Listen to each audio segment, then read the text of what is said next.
So, um, I I'm gonna start my videos today, and I'm gonna put my whole case, and I'm gonna file it under my case number in Pennsylvania. So it's gonna be under my name, my actual real name, obviously, just to show you that there's no bull crap with me. Everything I speak is honesty. So it's gonna give you my real name, my government name, or whatever, and it's gonna be under the actual case number of my case, and it's gonna be on the channel, right? So, but as I'm doing the filming, I'll actually go through each step by step on the case, and like I said, this is for somebody. This is to help somebody to make sure that they don't go through what I went through. The last thing I want is for a person to be with somebody that's going to set them up. I mean, it don't get no cornier than that. And that's what you get in our communities, is people like that. And then not only that, but, shorty, like right now you have women that's all they do now is they set men up. They want something for free out of them. They either get free meals out of them on dates, or like in the athletes, like what you see in the athletes, these women, these bad women, what they do is they set men right up. Like, oh, you don't want to take care of me? Oh, watch this. I'm going to tell the people in the league that you hit me. Oh, I'm going to tell the people in the league that you cheated on, that you raped me, or that you did something, whatever. And they just flat out be lying. They're going to extort you or blackmail you. Like, to me, honestly, this needs to be not only eradicated out of our communities, but it needs to be eradicated out of human beings, period. This is completely selfish. And this is what happened with me. This is the type of behavior that I got from my ex. And I'm going to tell you what happened in the community, because the community promotes this type of stuff. The police protected her.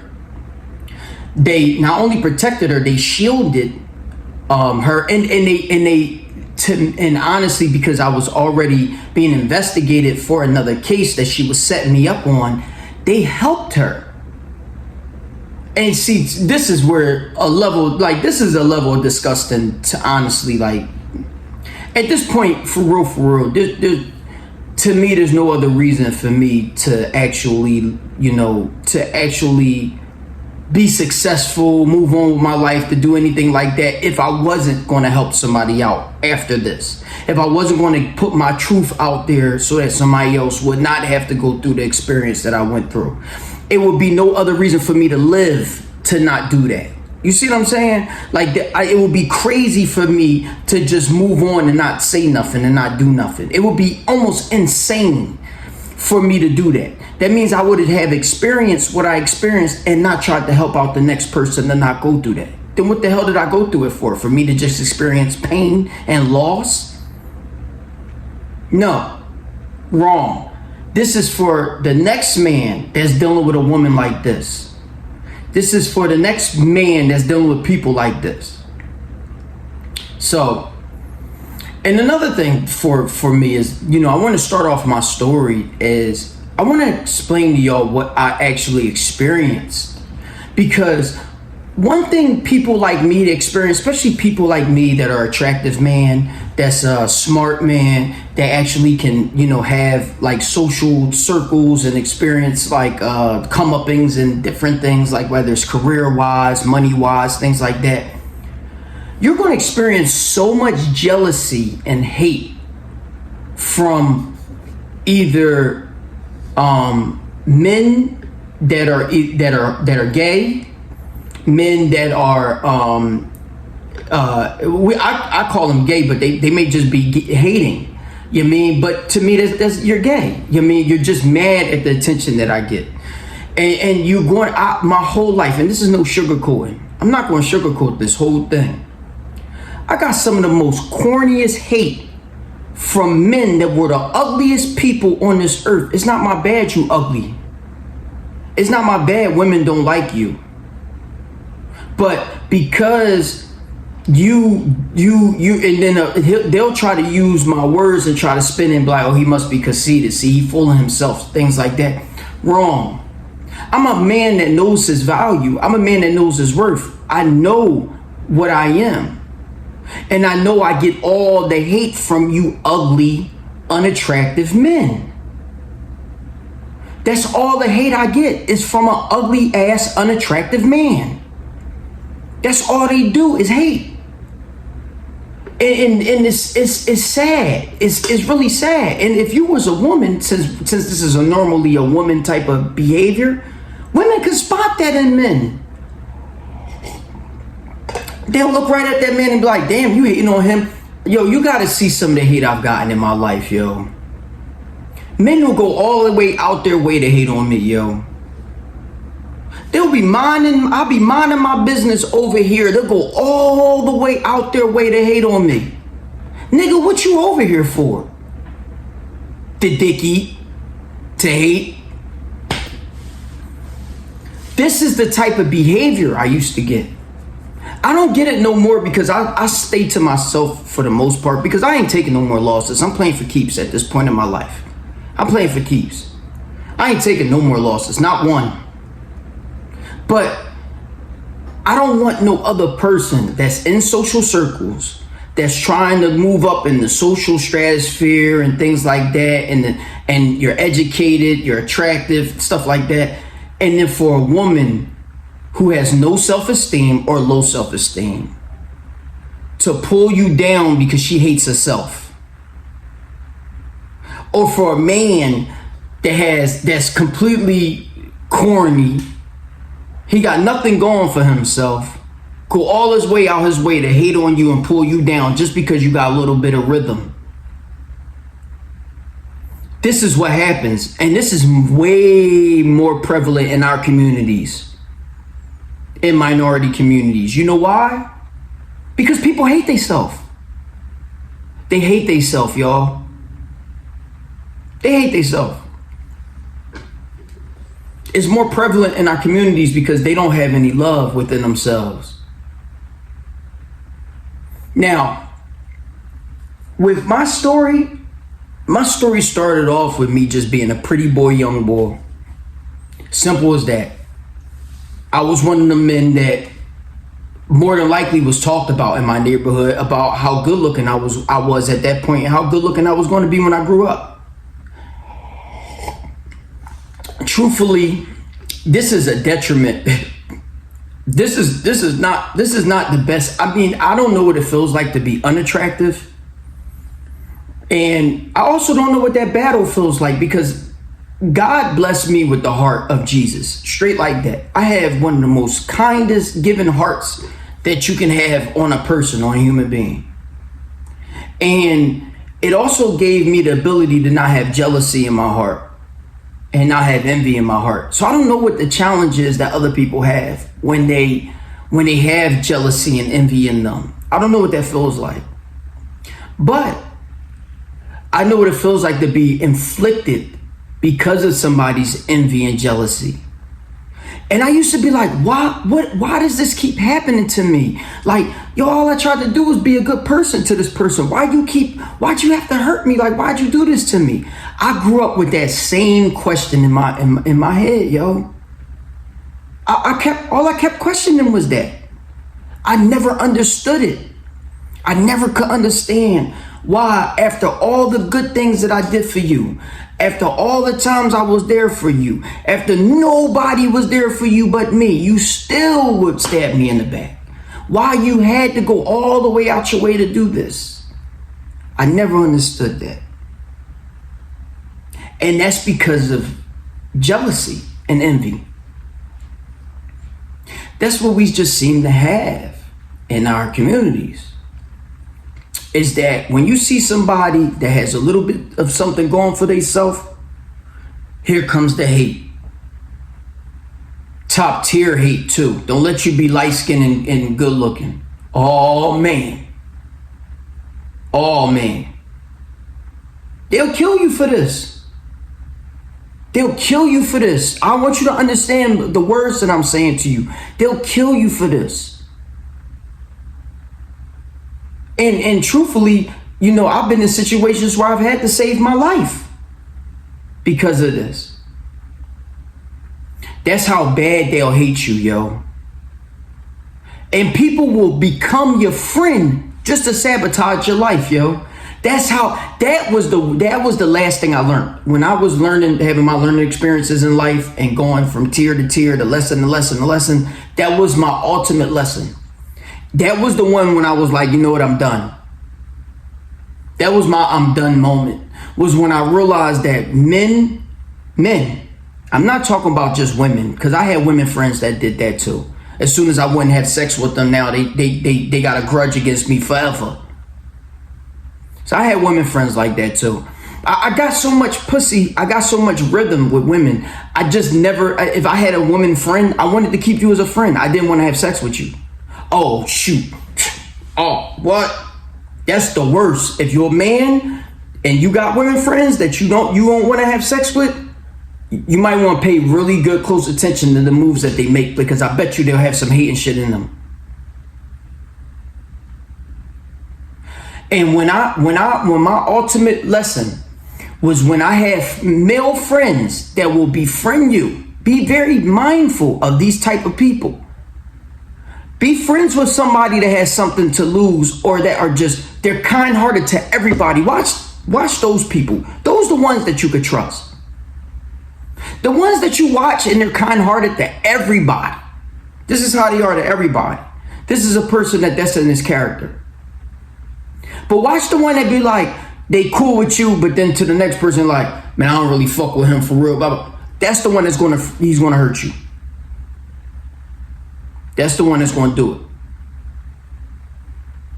And when I had a friends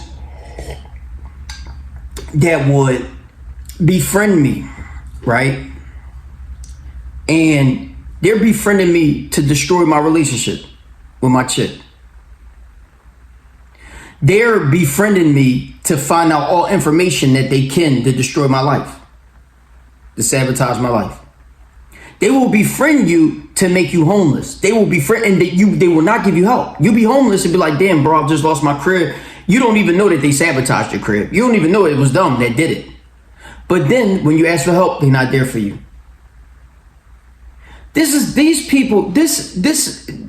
These world is so cold that this is the type of stuff that goes on with people. And this is why I say I have to, tell my story, especially about the police, is that the police were sitting there watching them do it. The police were sitting there watching them do it. They watched them do it, helped them do it for real. And still gave me the case. You sat there and watched them do that? You watched my ex cheat on me with all these different men and then give me a case you know I was innocent of? 2 of them. 2 cases. Not just 1, 2 of them. I got 2 cases from the bitch. Yup. And they helped her because they gave her protection and they told her what to do. This is disgusting stuff. There's nothing more disgusting than a dirty cop. And I'm gonna show you a cop that not only was dirty, but they made him retire on my case, because that's how dirty he was. He was so dirty they made him retire on my case. He was that dirty. You're like, yo, listen, man, this is your last case. And he retired in between my case. He retired in between my case. He came back just to testify and get ready for my case. After that, he was already retired. He was already retired for like 1 or 2 years already. Dirty cop stuff, dirty women stuff, dirty men stuff. Nothing clean here. All dirty. And you know who attract those type of people? Good-hearted people like me. Attractive people like me. This is the type of people you attract. These are the type of people you're going to attract in your life. You're going to attract people that's going to come and try to sabotage your life.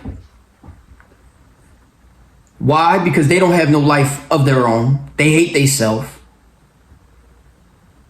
They gonna come and try to sabotage you with other women. Why? Because they're ugly. They're very unattractive. They can't get no women. And all the women you get, they want. They want the women you get. You get the baddest women and they want to have sex with them. They want to have all the attention. They want to have all the girls looking that dumb and saying, damn, yo, I would love to fuck him. They don't know what that feels like. And the whole time which is me, though, you know what I felt the whole time? Insecurity myself. They would never know that though. I felt insecurity myself. You know why? Because even when you're that attractive, you never still feel secure within yourself until you really feel secure within yourself, yo. They won't even know that though. See, that's what I'm saying. Like they think you have it all, and whole time you just as insecure as them. But you're not willing to sacrifice your integrity to mess up their life. And see, that's what I don't think people really understand, is that when you are really a good dude, I'm not going out my way to mess up your life just because I'm just as insecure. Why would I do that? We both losing then. I would just want to see you win. And they never knew that that's what type of person I was. Or maybe they did know that. And one of the saddest things I ever went through was me helping a person try to harm me. And that's happened to me multiple times. I actually was helping a person when he was about to kill me. Yeah, that's a story. I might put that joint in this story. Yeah, I might do that. Because the person I'm talking about is not even here no more. But I'm gonna see how it goes.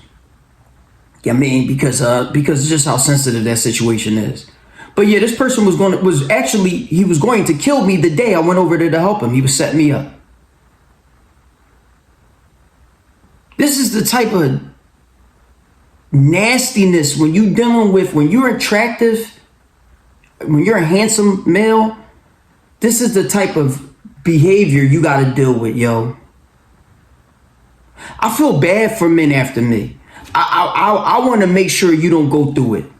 And if you do go through it, you smash a sucker right in his face. You smash him.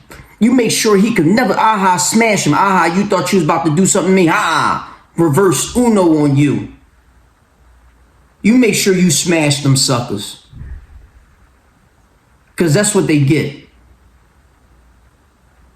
All that hate. All that jealousy and envy on your brother. Disgusting.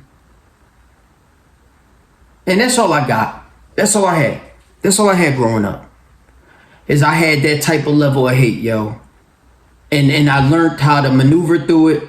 Once I became very secure within myself, once I became like a man, a real man, I understood what it felt like. I understood, at that moment, I understood that my losses was just part of life. I understood that my insecurities was just part of life. And I made my insecurities secure.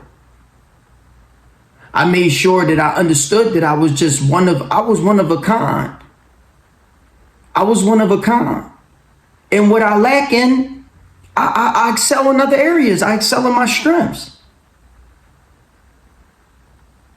Like nobody can make me insecure now. There's nothing that you can make me insecure with because I'm so secure within myself. Because I love myself so much.